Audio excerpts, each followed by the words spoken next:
एक तरफ बदहाल पाकिस्तान है और दूसरी तरफ कुछ ऐसे किरदार हैं जो भारत में ही पाकिस्तान जैसा हिस्सा बनाना चाहते हैं। एनटीएनआरसी दंगों में आरोपी जेएनयू के पूर्व छात्र उमर खालिद को लेकर एक ऐसा ही खुलासा हुआ है जिसके मुताबिक उमर खालिद बार बार भारतीय मुस्लिमों के लिए अलग देश बनाने की बात कर रहा था। आखिर क्या था उमर खालिद का मकसद और कैसे हुआ इन इरादों पर बड़ा खुलासा? देखिए खबर कट टू कट की ये एक्सक्लूसिव रिपोर्ट।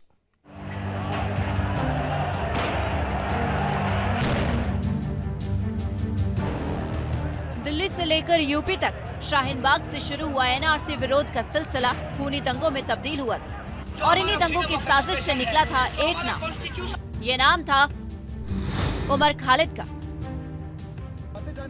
जेएनयू के इस पूर्व छात्र पर एंटी एनआरसी दंगों में भड़काऊ भाषण देने को लेकर पहली बार सामने आया था और उमर खालिद की जमानत याचिका पर जब जब सुनवाई होती है तो एक नया खुलासा होता है। इस बार खुलासा हुआ है अलग मुस्लिम राष्ट्र की साजिश का।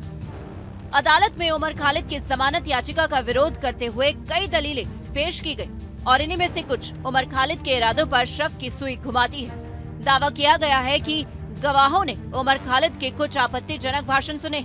इन भाषणों में उमर खालिद ने कहा था, अगर सरकार को झुकाना है तो हिंदू मुस्लिम करवाना है, मुसलमानों के लिए अलग राष्ट्र बनाना है। अगर वाकई गवाहों की बाबत किए गए ये दावे सही है तो ये सीधा इशारा है कि उमर खालिद या फिर उससे जुड़े लोग प्रदर्शनों की आड़ में दंगे करवाना चाहते थे, जो हुए भी।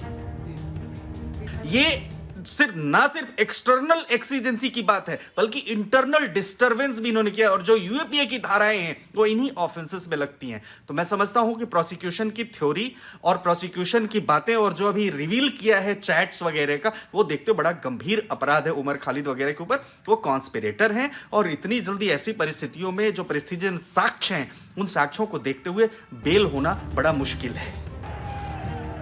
सिर्फ उमर खालिद ही नहीं बल्कि चांद बाग में हुई हिंसा को लेकर भी एक गवाह ने सनसनीखेज दावा किया है। अभियोजन पक्ष के मुताबिक एक गवाह ने कहा है कि चांद बाग में एक नारा बार बार लगाया जा रहा था। ये नारा था हिंदुओं को खत्म करने का। आपको याद होगा एंटी एनआरसी प्रदर्शनों से पैदा हुए दंगों के दौरान चांद बाग में हिंसा हुई थी और इस हिंसा में इंटेलिजेंस ब्यूरो से जुड़े अंकित शर्मा की भी चाकुओं से गोद कर हत्या कर दी गई थी। इससे पहले ये भी खुलासा हो चुका है कि जब प्रशासन से एंटी एनआरसी प्रदर्शनों की इजाजत मांगी गई थी तो खास तौर पर वो जगह चुनी गई थी जो मस्जिदों के नजदीक।